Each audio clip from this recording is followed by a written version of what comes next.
Hello and welcome back to the channel. The championship is back in full flow, and coming off the back of our victory over Southampton at Vicarage Road last weekend, we travel to the Racecourse Ground as we take on Wrexham away from home.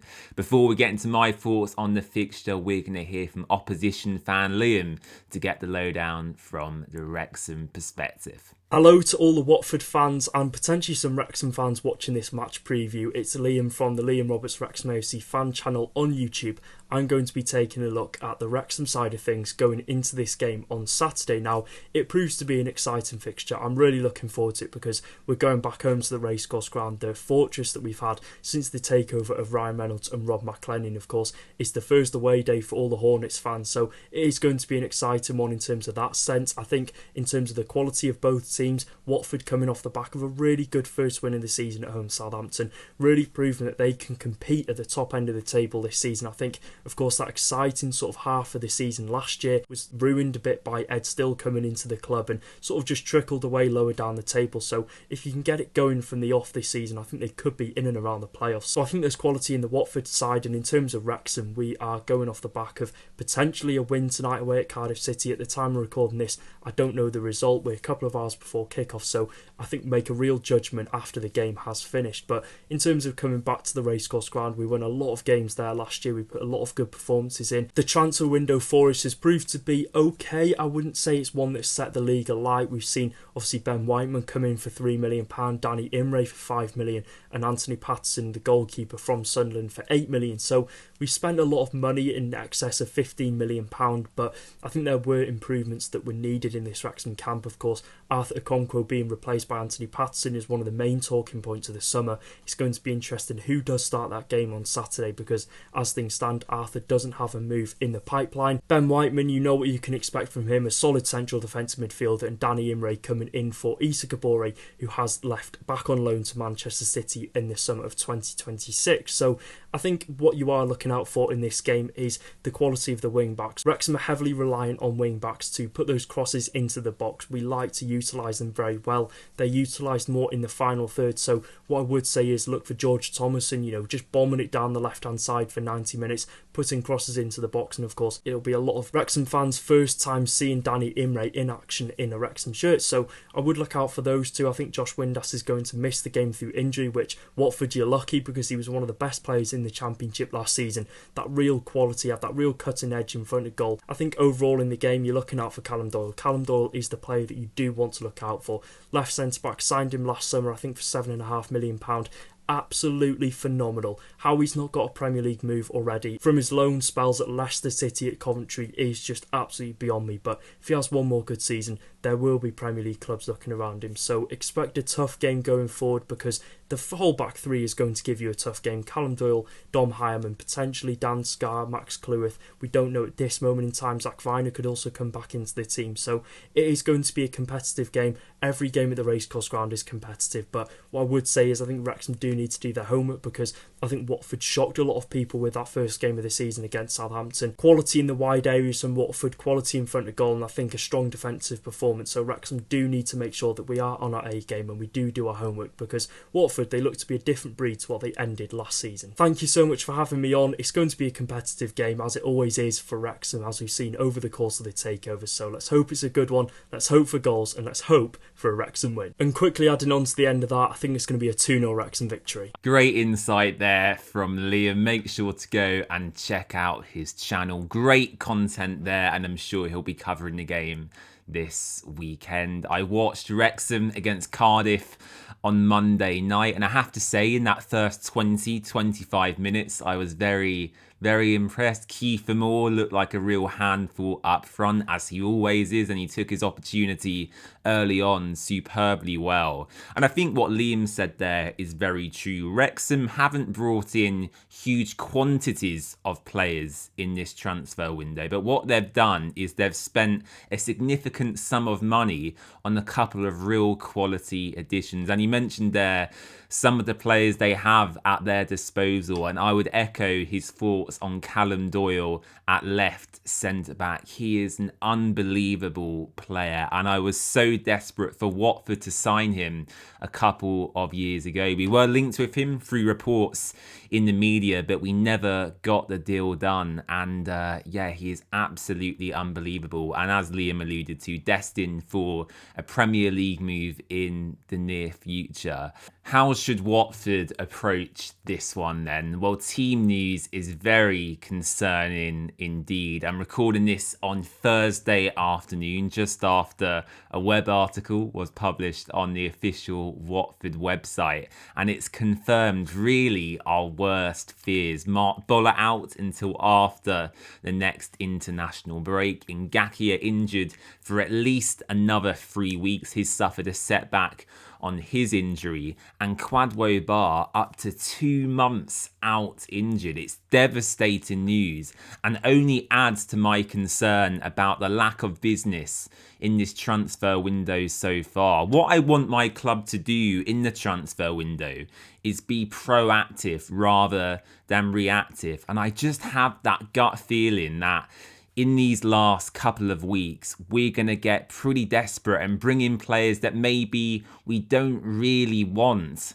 So yeah, not a good sign at all reading the team news today. I do feel terribly sorry for the likes of Kwadwo and Jeremy, because they're both individuals I really like. On their day, they have immense quality. I've spoke to Kwadwo in an interview here on the channel, and from my own experience, he comes across like a really lovely character. So I don't doubt that at all. My issue is, though, availability is the best ability you can have as a footballer. And those two players specifically have really struggled with that over the past couple of seasons. So my concern over the transfer window remains. We've not heard any rumours or speculation at all in the past week or so around incomings. And to hear this news compounded now that Boller, Ngakia and Kwadwo are all out for a long period of time is really terrible. I have to be honest. It leaves us really light defensively. And once again, I do feel the bench will be full of kind of under 21 or B team players, as it's called now. So yeah, we're looking pretty desperate when it comes to squad depth at the moment. What would my starting 11 be? I think the team we saw against Southampton in that first 45 was competitive. As I've said though, my concern is, as it stands right now, without any further additions, can they maintain that first half level 3 games a week over the course of a 46 game season? I really doubt it. So I think we have to wrap our current available players in cotton wool slightly, and I'm sure Alessio Dionisi will do that. What will I go with? Well, I think you have to start with Federico Ravaglia in goal. I was quite impressed with him in the last game, especially towards the end, relieving pressure from those Wrexham set pieces and corners. He had a good punch on him, and it was nice to see our goalkeeper taking command of his box for a change. So yeah, absolutely starting with Federico Ravaglia in goal. Given Ngakia's injury, you have to go with Omar Traore at right back. Matty Pollock and Kevin Caben start themselves at this point in time, and with Mark Boller out until after the next international break, Jordan Zamora is in line for his first Watford start. In midfield, there's only 2 options really. They were brilliant next to each other against Southampton, and their must starts again for me. It's Hector the Protector and Eduardo Bove. I thought they complemented each other so well, and again, that energy we saw against Southampton is something I want to see replicated away at Wrexham. We need to try and maintain that level for as long as possible. That's the bar we've set, and we need to strive to hit that week in, week out. And I thought they were so good. Naturally, they did tire as we got later into the game, and that's why Alessio Dionisi made that triple substitution. But for me, as long as there's no niggles or knocks, absolutely start those 2 in the centre of the park. In at 10, personally, as a fan, I'd love to see Ika Bravo again, but it wouldn't surprise me if Dionisi goes with Edo Kayembe. He hasn't started a fixture yet since he returned from the World Cup. He made a cameo appearance as a substitute against Southampton. He didn't look that great. I thought his first touch was slightly off, and when he was running back to Watford's box, he lacked that little bit of pace. But physically, Kayembe might be the right pick for this game. Sure, Ika Bravo later on might be a good option. He's a versatile player who can go anywhere in that front line, whether it be the right, the left, or centrally down the middle. But I think physically, Dionisi might go with Kayembe here. That's my rogue shout for this fixture. The left-hand side isn't really up for discussion in my opinion. Othmane Mama has been excellent for a long time, and Rocco Vata, due to his injury struggles, will have to wait for his opportunities. On the right, Amin Nabazada quite rightly has to be rewarded for his performance. An excellent goal against Southampton, and we're not really left with many options either. Iran Kunda has made the transfer to Sporting. Watford have said publicly they will aim to get a replacement in. Nothing has happened thus far, and with Kwadwo Bar out for up to 7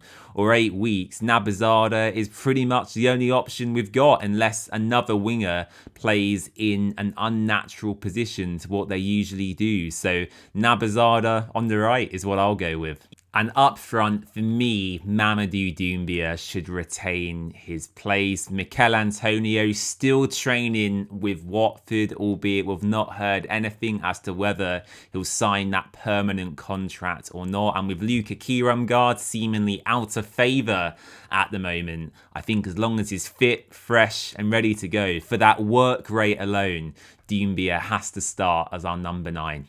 All right, there we have it. That was my predicted 11 and Wrexham match preview. A big thanks to Liam for coming on and giving us the view from the opposition perspective. Leave your comments below about everything we spoke about. Score prediction time. What should I go with? The game at the Racecourse last season was pretty entertaining actually, and after watching them on Monday night against Cardiff, especially in that second half, they did drop off slightly and invite pressure towards the end. So I do think if we can match those Southampton energy levels and be on that across the entire 90 minutes, which will be difficult, don't get me wrong, we can absolutely get something out of this one. So I'm not going to predict a Watford win. I'm going to bring my expectations down slightly. I'm going to go with an entertaining 2-2 draw, and I think Ika Bravo and Othmane Mama will bag in this one. Let me know if you agree in the replies down below, and don't forget you can find the Watford Way across all social platforms. We're here on YouTube, TikTok, Twitter, Facebook and Instagram, and I'll be here live for a watch along on Saturday afternoon. Don't miss out, hit subscribe, and I'll see you again very soon. Bye bye.